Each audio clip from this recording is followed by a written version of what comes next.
dibuat dari Agung dan juga Ica, bahwa dari We Are Social itu sudah merilis data per Januari 2023 kemarin bahwa ternyata pengguna internet aktif di Indonesia itu banyak sekali, ada 221 juta, sudah mendekati hampir lebih dari setengahnya. Padahal penduduk Indonesia sendiri itu ada 270 juta, yang artinya ini sudah sekitar 79-78% pengguna aktif internet di Indonesia. Dan ini belum lagi ditambah Agung juga tentunya dengan banyaknya gitu ya ujaran kebencian yang kita lihat gitu di media sosial, di kolom komentar dan lain sebagainya. Nah, kalau Anda ingat Agung dan juga Ica, pada tahun 2020 kemarin Microsoft ini sudah merilis sebuah urutan atau posisi nih ya, peringkat seperti itu dari jumlah atau dari rata-rata netizen yang dapat dikatakan barbar dan juga kurang sopan kemudian di media sosial ya. Dan ternyata tahu nggak, se-Asia Tenggara Indonesia itu menempati urutan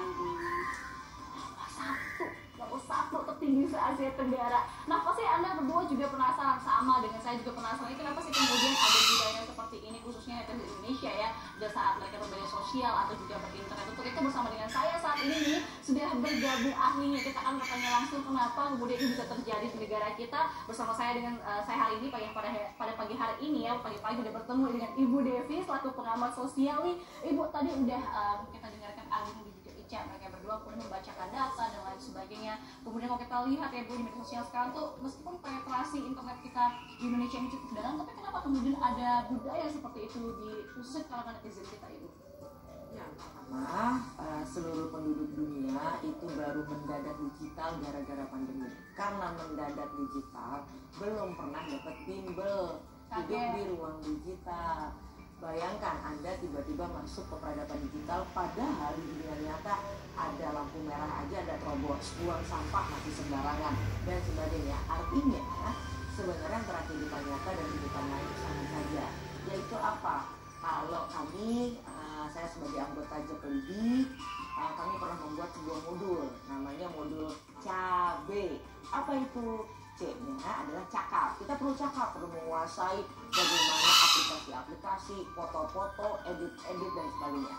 Tapi setelah itu A-nya, sadar nggak bagaimana menjaga aman atau tidak, agar misalnya dompet digital kita tidak tergerus. B-nya adalah budaya. Ingat, kita tetap orang Indonesia, jadi sopan santun, hal-hal yang positif itu harusnya juga tergambar di dalam kita. Dan E, jelas etika. Nah, CABE ini memang baru serius kemudian pemerintah bekerja sama dengan kampus, pegiat literasi digital disosialisasikan di 2021. Tadi We Are Social mengatakan bahwa jumlah pengguna internet 220 juta. Yang paling menarik adalah menggunakan lembaga yang sama, katanya kabarnya penduduk Indonesia 270 juta. Tapi jumlah gawai yang beredar di Indonesia, tahu berapa angkanya? Berapa tuh? 353 juta. Artinya banyakkan handphone daripada manusianya. Waduh, pasti orang pegang 2 handphone ya Bu ya? Bisa jadi gitu ya. Nah, artinya apa? Kita dikepung dengan berkah sekaligus bencana. Apa berkahnya? Kita tahu banyak orang yang kemudian mendapatkan pengetahuan, mendapatkan ilmu di ruang digital. Tapi bencananya adalah ada banyak racun, ada banyak toksik di ruang digital.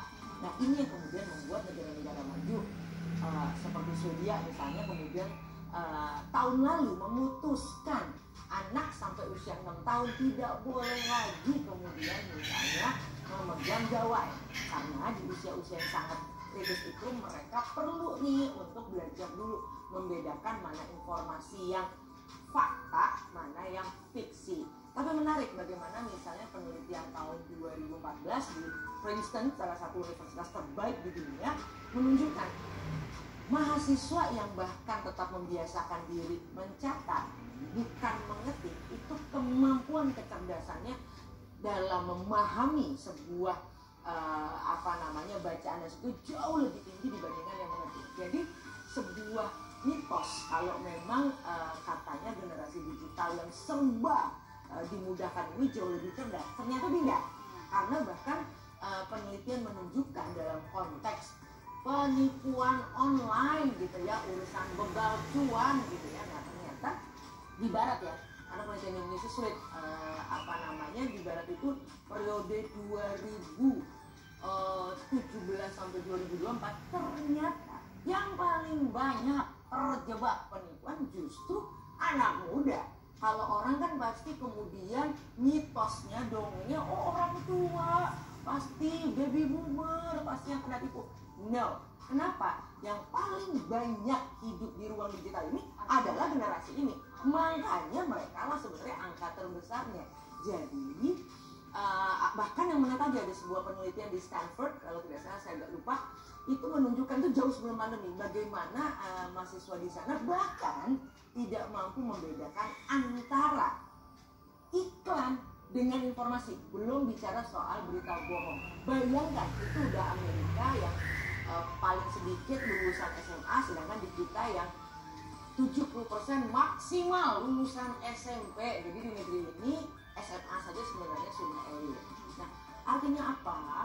Kalau tahun 2022 pernah ada headline bagaimana Amerika Serikat sebagai ayah dan ibu kandung dari teknologi-teknologi digital yang kita gunakan sekarang juga kelimpungan menghadapi bagaimana penyebaran berita-berita atau informasi yang tidak berguna atau racun tadi juga sekarang menjadi pandemi sosial serius di Amerika Serikat. Itu negara nomor 1 di dunia yang menjadi asal usul keran dari semua kecanggihan digital hari ini.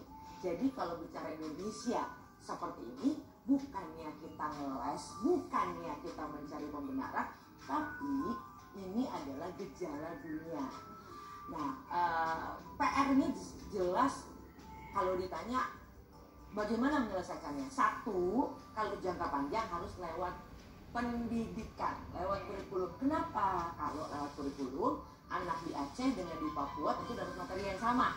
Karena kalau hanya mengandalkan orang tua, ada orang tua yang ada waktu, nggak ada waktu, ada yang bisa cepat terima ilmunya, ada yang tidak. Nanti transfer ke anaknya makin lama, tapi itu jangka panjang.